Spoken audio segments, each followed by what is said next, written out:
자, 우리가 이제 기업의 어떤 이 최적화를 위한 선택, 그 다음 결국 그건 다름 아닌 이윤이라고 그랬습니다. 그래서 그 기업의 이윤이라고 하는 거는 결국 이제 이 기업의 수입에서 비용을 제한 거죠.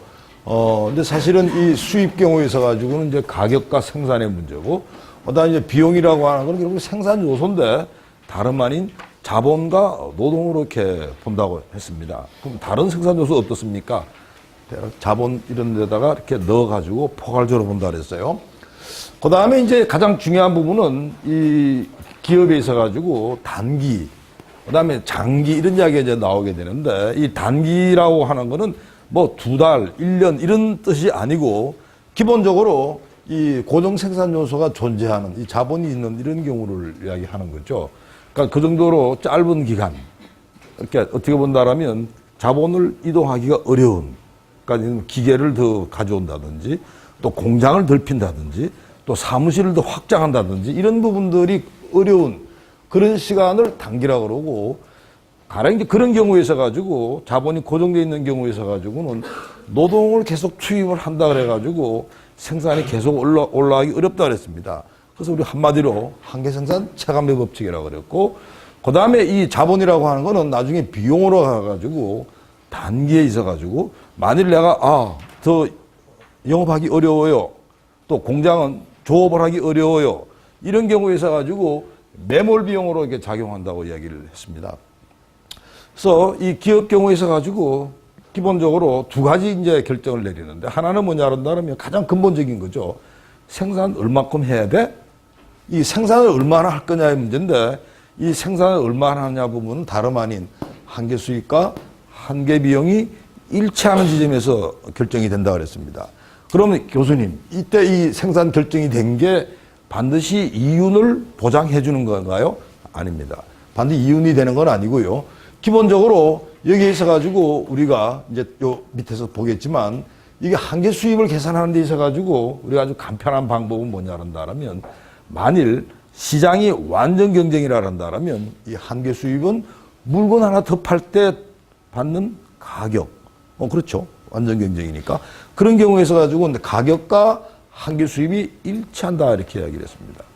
그래서 따라서 이런 경우에 있어 가지고 가격과 한계 수입은 바로 일치해야지 기업이 가장 최적의 이 생산 결정을 내리는 거고, 다름 아닌 이 P와 MC는 뭐를 만드냐 하면 기업의 공급 곡선을 만든다 그랬습니다.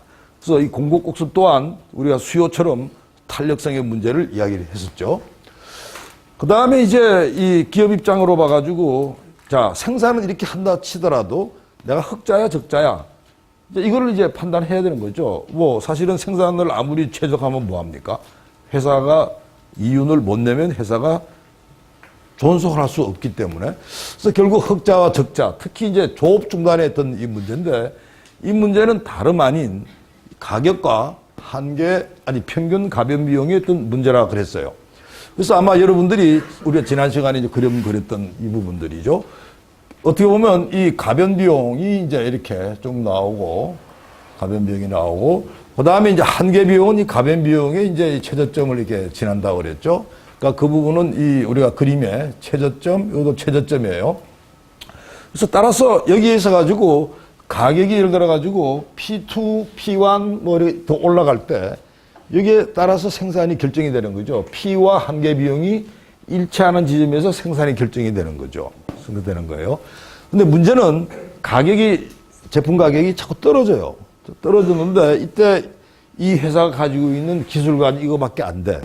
이런 경우에 과연 지탱이 되겠느냐 문제죠. 그러니까 평균 가변 비용이 이제 이렇게 보라색 선인데 가격이 P2로 내려가 버리게 되면 이게 적자 상태입니다. 적자 상태예요. 적자 상태고, 따라서 이런 경우에 기업이 그러면 적자인데 그냥 그만둘까요? 이때는 그만두지 않는다는 겁니다. 왜?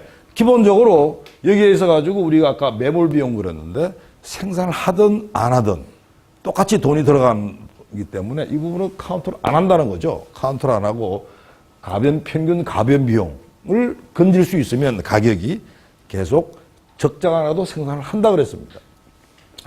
그 다음에 두 번째, 여기서 이제 여러분들이 이 P와 MC 부분에 있어가지고 하나 짚고 가야 될 부분은 뭐냐 한다면, 그러면 이 교수님, 이윤하고 말고도 그럼 기업이 예를 들어 가지고 우리가 마치 소비자 잉여처럼 생산자 잉여가 존재해요. 시장 가격과 다름 아닌 한계 비용의 어떤 차이죠. 그러니까 예를 들어 가지고 이런 경우에 있어 가지고 기업 입장으로 봐가지고 어떨까요? 이 정도가 예를 들어 가지고 생산을 지금 이루어지고 있는 거고 여기 예를 들어 이만큼 자기 이제 수입을 지금 내고 있는 거죠. 내고 있는 건데 근데 기본적으로 자기가 들어간 돈은 얼마죠? 평균 비용을 따지면 요 보라색, 초록색, 이게 뭐죠? 이거 초록색, 연두색? 요 정도 부분이 비용으로 들어간 거니까 나머지 부분들을 우리가 생산자 잉여라고 한다. 이렇게 이야기를 했고요. 그 다음에 이제 지금부터 우리가 설명할 부분들이 이 단기는 자본이 고정이 됐다 그러는데 장기에 있어 가지고는 자본이 고정돼 있나요? 아니라 그랬죠. 그죠? 장기는 자본도 마음대로 조절할 수 있을 정도의 긴 시간이라고 그랬습니다. 그럼 그런 경우에 있어 가지고 이 생산 비용은 어떻게 결정이 되나요? 전적으로 기술의 어떤 문제입니다. 시장의 문제고. 그러니까 예를 들어 가지고 우리가 자동차처럼 그러니까 GM 이야기를 할 텐데 대량 생산을 하고 어떻게 보면 사이즈가 굉장히 클수록 평균 단가가 떨어지는 그런 어떤 이 부분들을 규모의 경제가 작용한다 그러죠. 그래서 우리가 뭐 예를 들어 가지고 뭐 통신 3사 이런 거, 자동차 3사, 4사 이런 부분들이 대부분 다 이 규모의 경제가 작용하는 이런 부분들입니다. 자, 근데 장기 해석하는 기업은 어떡할 겁니까? 이때 기업 경우에 있어 가지고는 장기적으로 봐 가지고는 자본도 조절할 수 있고 뭐 다 할 수 있어요. 이때 기업 입장에서는 이윤이 생기면 사업을 하는 거고 이윤이 없으면 그만두는 거예요. 아까 우리가 이 단기에 있어 가지고는 기본적으로 이 조업 중단을 하고 그 다음에 이 적자를 감수하면서도 생산을 한다 그랬는데 장기에서는 그런 일이 없어요. 그러니까 기본적으로 기업이 이윤이 안 생기면 장기적으로 떠난다는 거죠. 이윤이 결국은 제로일 때까지 들어갔다 나갔다. 그러니까 진입과 퇴출이 이루어진다고 이렇게 봅니다. 자, 우리가 지금 가장 우리나라에서 뜨끈뜨끈한 문제가 사실 한국 GM의 어떤 그런 문제죠. 그 다음에 금호타이어 문제들. 박지석 금호타이어 할 거지. 그러니까 한국 GM을 한번 예를 든다 보면 적자라 그러는데 생산 왜 계속합니까에 대한 문제가 있겠죠. 그 다음 두 번째 지금 핫 이슈가 뭐냐 한다면 이제 정부가 지원해달라는 거죠. 이 정부가 지원하면 한국 GM은 진짜 존속할 수 있는 거야? 이 두 가지 문제인데 우리가 이 관점에서 이게 보게 되면 매우 이제 쉽게 해법이 나오죠.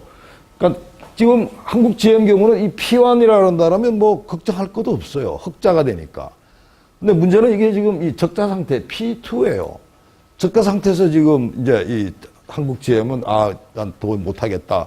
그래서 뭐 이 군산 공장을 뭐 철수한다든지 이런 이야기들이 지금 이런 이제 국면인데 문제는 지금 이 가격이 지금 뭐 사실은 GM 차가 뭐 별로 메리트가 없다든지 뭐 이렇게 돼가지고 뭐 별로 이렇게 구매자들이 사질 않아요. 결국은 그 이야기는 뭐냐면 가격 자체가 자기들이 해야 되는 이 평균 가변 비용에도 못 미친다는 거죠. 어떻게 본다라면 이 제품 가격이 들어가는 비용을 커버를 못 하는 거예요. 가변 비용은 무슨 비용이라고 그랬죠? 자본 비용입니까? 노동 비용입니까? 노동 비용이에요. 그러니까 쉽게 말해가지고 자동차 하나 만드는데 자기들이 들어가는 이 비용, 이 매몰 비용, 자본 비용은 제외하고 노동에 투입되는 평균 가변 비용조차도 건지지 못한다고 생각한다. 그러면 이제 그만두는 거죠. 그래서 사실은 이 GM의 이 철수 이야기는 바로 이걸 지금 의미하는 겁니다. 그래서 사실 여기에 이제 정부가 지원했을 때 그러면 이게 그러면 지금 조업이 떠나려고 했던 게 이렇게 바뀌느냐? 그건 아니라는 거죠. 왜? 기본적으로 정부 지원이라고 하는 게 대부분 고정 생산 비용에 대한 어떤 그런 지원으로 이렇게 가겠죠. 그러니까 예를 들어 가지고 뭐 시설 투자를 늘린다든지 뭐 이런 이야기들인데 뭐 그런 부분에 있어 가지고는 기본적으로 고정 생산 비용이고 사실은 이 생산 결정과는 더 무관한 결국 생산 결정은 어디서 결정이 되냐면 한계 수익과 한계 비용이 일치하느냐 안 하느냐의 문제. 첫 번째. 두 번째, 기업이 장기적으로 계속 존속하느냐 안 하느냐 문제는 바로 이윤이 존재하느냐 안 하느냐 했던 그런 문제입니다. 그러니까 어떻게 본다라면 두 가지 조건이 안 맞는다라면 계속 존속하기 어렵다고 이렇게 볼 수 있겠죠.